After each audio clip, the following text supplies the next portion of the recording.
The endless closet. "Check this out!" Emma shouted out to me. I sluggishly approached, understanding that we still had a lot of unpacking to do.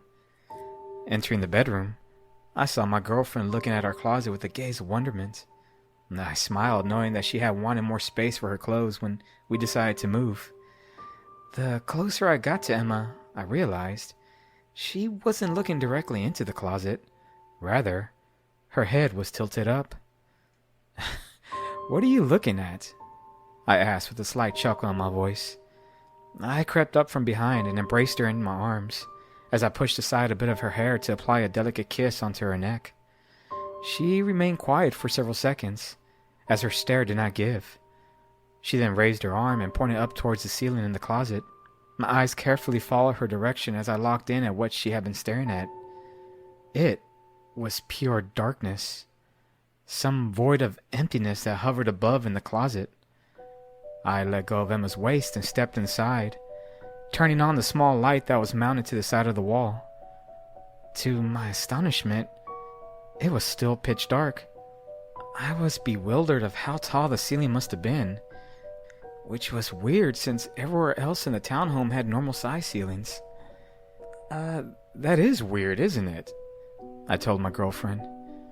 She nodded her head in agreement, still remaining silent. I reached for my phone to turn on the flashlight app. I pointed it upwards, hoping to see how far this mysterious ceiling extended. As the faint light shined above, the darkness seemed to swallow it up, devouring every photon, leaving me and Emma completely confounded. At this point, my curiosity had been triggered, and I pondered on how could I test the height of the ceiling. I could hear Emma walk away, seemingly already bored with the mystery that lay before us. We moved to this new home, leaving behind a brutal past that both me and Emma had no interest in reliving. Well, I guess mainly Emma. She had, let's just say, a not-so-friendly ex. His name was Jake, and he was borderline stalking her. I constantly reassured Emma that I was there to protect her, that I wouldn't let anything happen to her. I even bought a gun, something that made me feel uncomfortable, but she was worth the uncomfort. She pleaded for us to move to a new city, to get away from him, which I didn't mind. I loved her after all, and my kind of job allowed me the luxury to work from home. So I agreed. We both deleted our social media accounts and decided to start new, an adventure shared between the both of us. And now, we found ourselves in this new home with a bizarre closet. For the next few days, we did all of our unpacking, and Emma seemed to not care so much about the mystifying closet, though the mystery stayed at the forefront of my mind, me constantly bringing it up, only for her to roll her eyes. I think I was annoying her, but every day when I had a bit of time, I would try a new method to see how endless the endless closet really was. I grabbed a broom and a ladder. I then jabbed it into the air to see if I would hit anything. I used a tape measure, extending it out in hopes to finally hit something. But still, nothing. I scratched my head over and over, wanting to know what the heck this thing was. I grabbed a baseball and readied myself.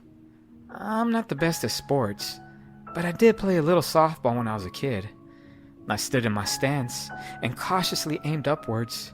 With all of my strength, I flung the small ball up into the air.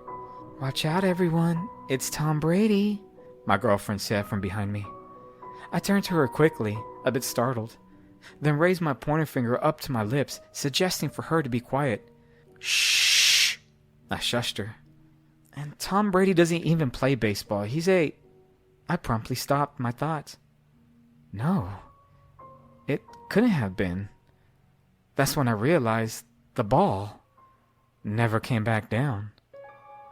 Emma just looked on with befuddlement at my perplexed facial expression. "The ball? It didn't come back down," I told her. "Huh? Well, don't get some extension ladder and try to climb up there. You might just get stuck too," she told me with a whimsical tone in her voice, though her eyes portrayed as much concern as I had. Later that day, I scoured the internet looking for the best deal on a drone, one with a solid range. As I clicked through different pages, Emma suggested something that didn't dawn on me. She told me to ask our landlord about the closet. Why didn't I think of that? I figured before spending money we really didn't have, I should at least ask about the home I found myself in. That night, I had the strangest dream. One where I found myself in a home built out of gingerbread. I was lost in what seemed to be an endless loop of corridors. The walls gruesomely crumbled apart as I walked past. Turning corner after corner, I endlessly searched for a way out. As the scent of fresh ginger penetrated my nostrils, I could feel my panic morph into trepidation as I began to run faster and faster, wanting to escape. Because, by this point, I didn't feel so alone. Now, I felt like someone was in here with me. I could make out the subtle hints of footsteps, unusual ones, like the person had a limp. They would take one step forward with one foot and drag the other. I was absolutely frantic by this point, and that's when I began to chew on the walls. I was trying to eat my way out of that hard place. I chomped and grinded with all the muscle I had in my jaw, the sounds of gingerbread crunching underneath the pressure of my bite inundated the air as my heartbeat accelerated. I even closed my eyes, not wanting to see whatever was causing those devilish footsteps. That's when the most dreadful scream awoke me. I rapidly came to my senses and realized it was Emma. She was still asleep. I shook her awake and she popped out of her slumber as she horrifically gasped out for air. I held her close as her trembling body slowly calmed. And then she began to sob. I asked her if she had a nightmare, perhaps the same one I had about the gingerbread house. She looked at me confounded. What? No, it was about him. Him being her ex. Jake, the real monster. My once fear gradually shifted to anger, understanding how much this jerk had tortured my beautiful Emma. I could feel my blood boil as I glanced over at my nightstand where I kept my gun, fantasizing about how I could put this guy in his place for good. Can you bring me a glass of water or something? Emma asked of me. I kissed her forehead and got out of bed, then walked over to the kitchen. The memory of my horrid nightmare was now a mere whisper, but that's when I encountered the most frightening scene.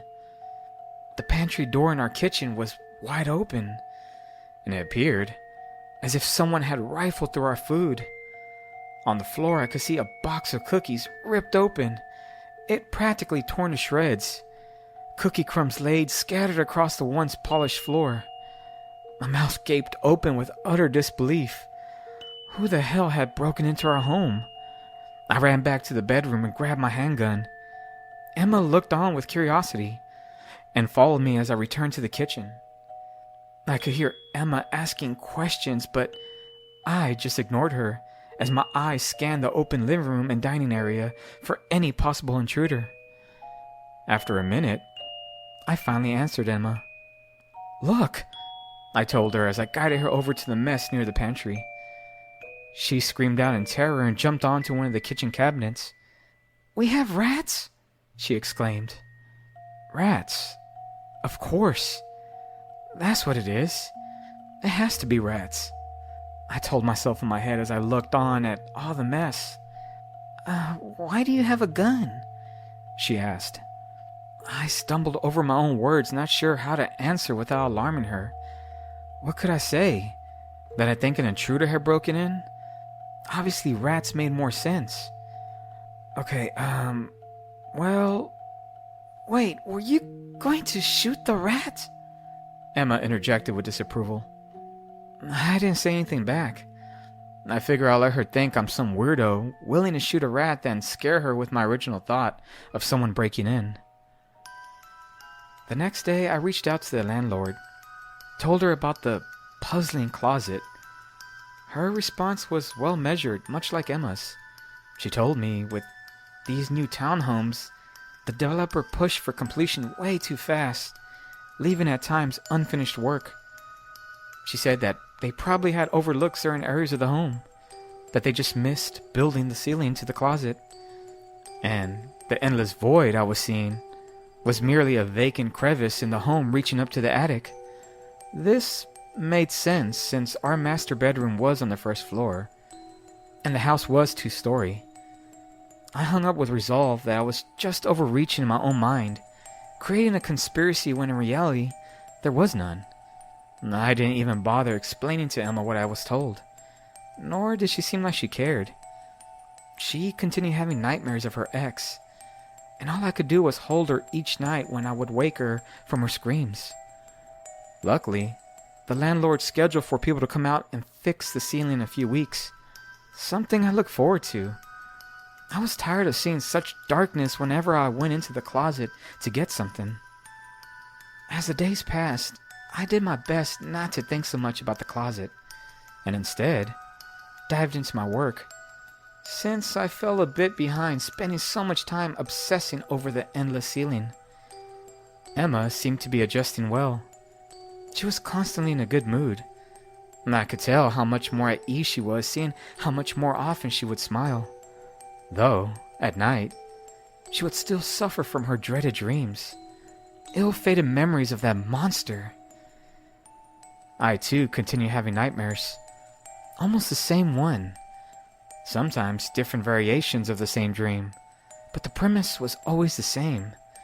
Me lost in some horrid world made of gingerbread, with those disgusting footsteps following close, the sounds of one step colliding onto pavement and the other hideously sliding close behind.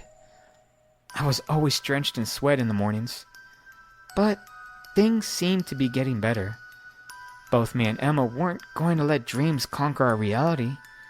We both knew it wasn't real, and perhaps we were just acclimating ourselves to our new environment. The only real issue we continued having wasn't one of the dream world. No, it was the rats. They continued scurrying through our food in the pantry, always eating cookies or crackers. I set out traps to catch the rascals in spite of Emma's protest, which was a bit annoying, seeing that she wanted them gone but didn't want to hurt them. I felt that was a bit of an oxymoron, but whatever. Lucky for her, my traps never caught any of the demonic critters. It's like they knew to avoid them. It made me giggle, thinking of these rats tiptoeing around the trap like some animated mouse cartoon from the 1950s. We were constantly restocking our cookie boxes. And you're probably thinking, why not keep them in a jar? Or stop buying cookies? Well, we love cookies, and both me and Emma don't like the way they taste when they sit too long in one of those jars. After almost a month, the ceiling was still not repaired, and every time I reached out to the landlord, she came up with a new excuse of why they hadn't come out. I even offered to hire someone myself to fix it, and that apparently was against our lease agreement. By this time, the once mystery that consumed me no longer even tingled my thoughts. I just accepted the darkness from above as an everyday occurrence. It eventually became normal, along with those lingering rats. We learned to buy enough cookies. We sort of adopted the rodents as pets. So in our minds, we were a home of many, all cookie enthusiasts. Emma even joked and said maybe it wasn't rats eating our delicious treats, but rather Cookie Monster himself. It was nice to see her in such high spirits. Her smiles always brought a level of warmth to my heart that couldn't be described by words, and her laughter was the most divine music my ears could ever hear. Her night terrors even stopped, which was a relief since I always felt sleep-deprived waking up each night to comfort her, though my dreams persisted.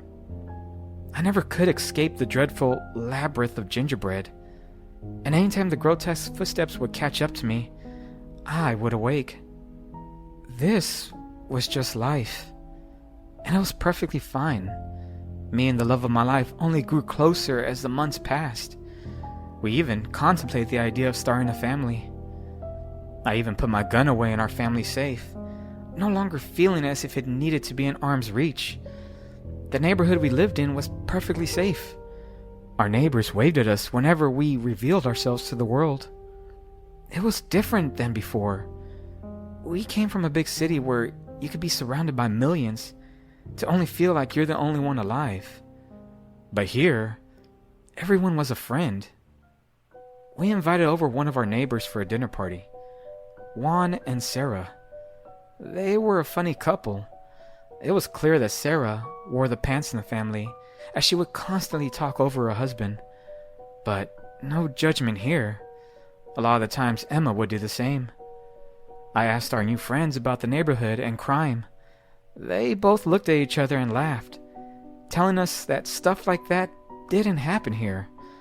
They practically implied that this was paradise.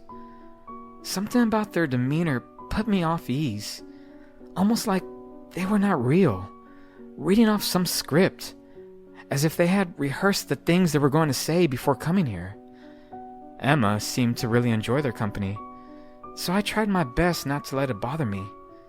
We continued drinking our wine and talking about a variety of subjects. That's when my girlfriend brought up the idea of us starting a family, and she asked about the local schools. This is when the once confident couple's faces froze with what seemed to be apprehension. "You want to have kids?" Sarah asked. Emma nodded yes in response as she grabbed out from my hand. I studied the couple's eyes, trying to figure out what was so odd about wanting to start a family. That's when I realized I never saw any kids around here. Or even more bewildering, I never saw any pets, like dogs or cats. Actually, now that I think about it, I don't see any pets or kids around here, I said. The couple seemed to be getting more flustered as I brought up the simple observation. "It's against the HOA," Juan told me. I didn't understand. What HOA? I don't remember the landlord telling me anything about that. And why would they be against pets or even kids? Wait, HOA? They don't allow kids? Before I could finish my question, Sarah had interjected. "I have such a sweet tooth. Do you have any dessert?" "Sure. I think we have some cookies. Unless the Cookie Monster ate them already," Emma said playfully as she got up to look for something sweet for our neighbors. "Cookie Monster?" Juan asked with befuddlement. I explained to them about the rats we had, and how they were always rifling through our pantry, mainly eating our cookies. The couple didn't seem so surprised to my story, almost as if they had the same problem. Everything just seemed so off. The conversation, the HOA, the closet, the rats. Something wasn't right. And I could feel the conspiracy side of me emerge like some bear awakening from hibernation. I think my neighbors could tell how inquisitive I had become. Maybe it was written all over my face. Or maybe it was the questions I've been asking thus far. But as Emma searched for something to serve them, they excused themselves and said they had to leave. As I escorted them to the door to bid our farewells for the night, I had to ask one final question, and it was about the closet. "Yeah, our closet's like that too. Around here, they all are," Juan told me, with a dreaded look on his face as he walked away. The next few days, I decided to do a little research. I went online looking for any clues to how this community was built. Quickly, I did find the developer's name. Some hotshot real estate mogul who lived in another country. I didn't see anything out of the ordinary, though there were plenty of conspiracy theories about the developer. Apparently, his family was heavily invested into the occult. Something about lunar worship, and how they congregated into cities to pledge their loyalty to their god. I don't know. It sounded very silly. Eventually, the family went into buying up real estate, and developing land. Now, they're considered philanthropists. I then turned my attentions to our community's webpage, searching for any information on our HOA. Like my neighbor Juan said, we did have one, and there were guidelines, but nothing specific about having kids or pets. It was mainly things about following city ordinance and keeping a clean neighborhood. Though, there was something about pest control and how crucial it was.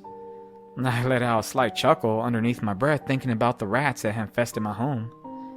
After a few hours of searching, I got a bit bored.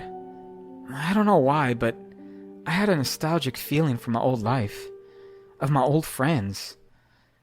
Honestly, I haven't even spoken to my parents since I left my old city. So I decided to log into one of my old social media accounts. I know, I didn't delete all of them. I told Emma I did, but how can you erase half your life? Either way, I looked through old photos. I even reached out to some friends. They all told me virtually the same thing. They thought I was dead. I think I was driving myself crazy, connecting dots that weren't really there. And the consistent dreams didn't help. I guess I just needed to feel normal again. After catching up with several people, I decided to permanently delete my account. After all, Emma was the only person I needed. That night, I fell into the deepest slumber. As soon as my head hit the pillow, I was out. And like always, there I was, lost in a maze of gingerbread. By this point, I had control over my anxiety. But, even more remarkable, I was fully aware that it was just a dream. I guess I was having a lucid dream. It felt amazing. All the panic and fear I had been experiencing for the last few months, trapped in this world, now bowed to me. I was the one in control. I punched through walls as if they were made of paper. Fragments of gingerbread crumbled to the floor. I needed to know how to escape this place. I needed to know why I was even here. That's when I heard the sound. The all too familiar sound of footsteps. Thud. Screech! Thud. Screech! Thud. Screech! I have to admit, even though I was fully in charge of this dream, the sound of those ponderous footsteps stopped me in my tracks. As usual, the sounds were getting closer. But I swallowed my trepidation and clenched my fist, building up my courage to face this monster. I started walking towards the sounds. I built up my speed as my pace quickened, and to my astonishment, the devil's grotesque footsteps stopped, perhaps bewildered that I was approaching it. But that's when another sound started. One I've never noticed before. It was like insects crawling over each other. The sounds of slush and slime bombarding into one another. It was awful and unsettling. But I continued walking towards it, and soon, there it was. The demon that had been chasing me. I couldn't really see it, but what I could make out was how massive the beast was. It was hunched over, doing something. That's when I realized those sounds weren't insects, but rather, it was this devil eating something. Crunch, crunch, crunch. And that's when I woke up. I promptly sat up out of bed, gasping for air. I felt the room spinning as I gathered myself. I turned to Emma. She was still peacefully asleep. I sighed out in relief and was ready to lay back down until I heard noises coming from the kitchen. It was the rats. I was finally awake to see these darn critters. I got out of bed and made my way to the kitchen with stealth, not wanting to make any noise to scare them away. As I got closer, I realized. I wasn't too sure what I was going to do when I caught them. Was I going to kill them? I've actually grown a bit close to the idea of them. The nearer I got, I saw that the kitchen light was on. Wait, rats turned on the light? I softly asked myself. The noises only intensified as the warm kitchen light soon bathed me in its glow. And that's when I froze with utter terror. It wasn't rats eating cookies. No. My blood ran cold as my skin curled. My mind must have been racing 1,000,000 miles an hour. I didn't know what to do. Jake? What the hell are you doing here? I said.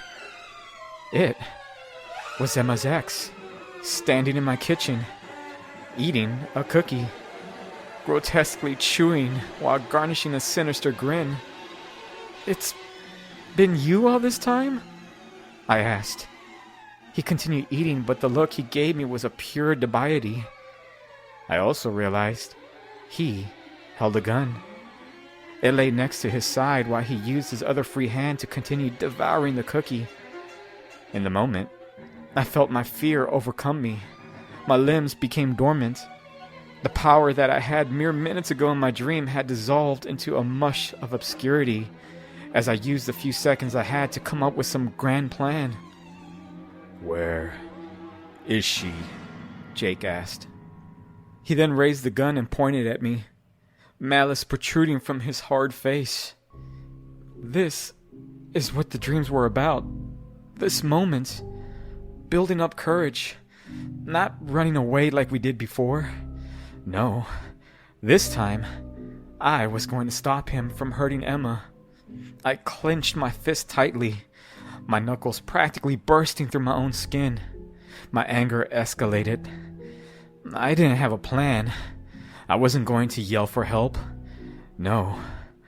I was going to kill him. I flung at the intruder, thrusting all of my weight onto him as I did my best to wrestle the gun away. His grunts simmered in the air as I groaned from exhaustion. And soon, we were shouting. We both struggled for control over the firearm as I was gaining ground. Soon, the gun was pointed up to the ceiling. I almost had it. I felt myself overpowering him. I was going to win this battle. And then, bang! I awoke to the sounds of struggling. I could hear the faint groans of Emma's sweet voice, terrified. As I came to my senses, I found myself tied to a chair, my mouth gagged. I could feel blood trickling down the side of my head as a sturdy ringing permeated in my ear. As the haze of cloudiness evaporated from my view, I could see Jake on top of Emma. He had her pinned down on the bed. The sick bastard brought me into the bedroom to witness whatever this was. I tried to scream for him to stop. I squirmed around, doing my best to break free from my restraints. But it was useless.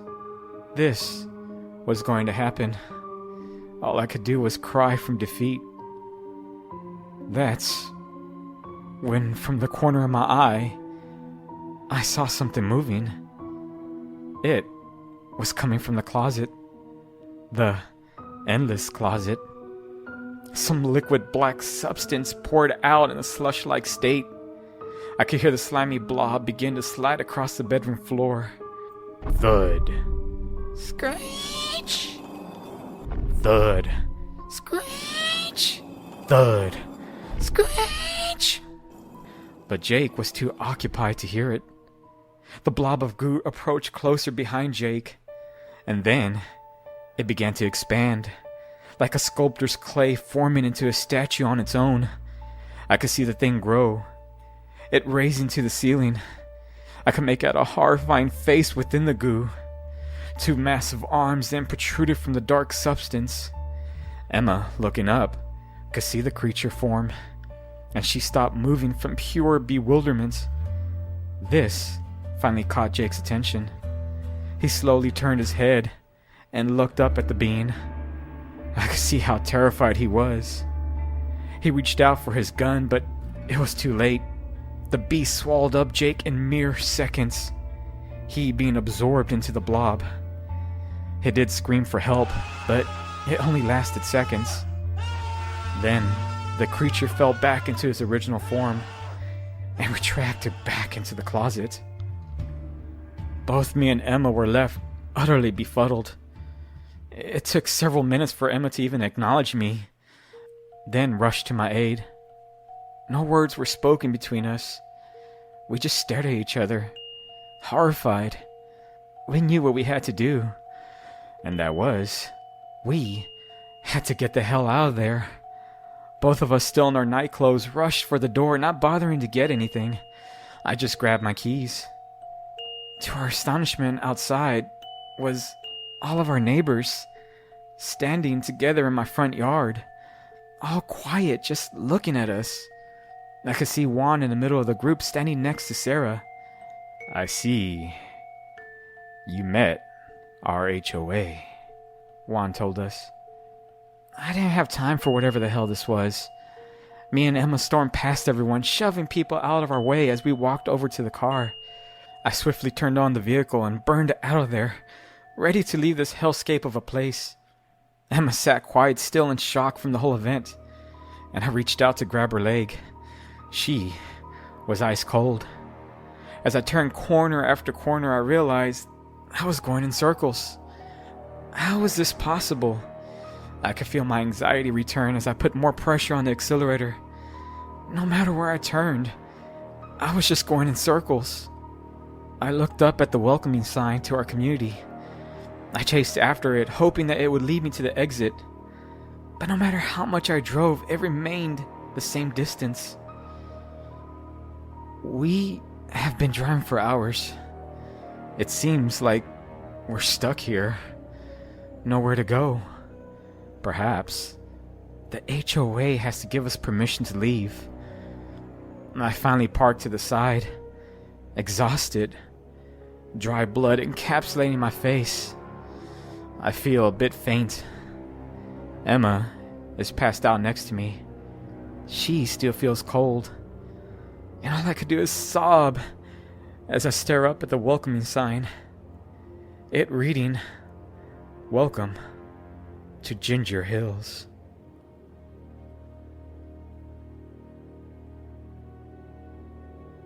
Hi guys. As usual, thank you for listening to my story. It really means a lot, especially if you made it to the end, to this part. I know it was a lot longer than usual. And originally when I started writing stories, like, I liked creepypastas, I like scary stories, but I didn't really have a idea of how long I wanted them to be. So my original stories were pretty long. Like, this one's a 5,000 word story. The other ones in the beginning were about 5,000 words and about 30-minute videos. So it's kind of like a return to my original self as a writer. But either way, I hope you liked it. I hope you enjoyed it. Leave a comment. Let me know what you think. Let me know if I can improve on my storytelling, if I could improve on the stories, or if I could improve on narrating. Anything to really help me grow this channel. I want to grow a community of scary horror enthusiasts, because that's what I am. I like scary stuff. So either way, I know it's been a few weeks because I've been kind of working on different stories, this being one of them. And if you think maybe I should stick to shorter stories, then okay, maybe I'll go back to that. Who knows? Whatever.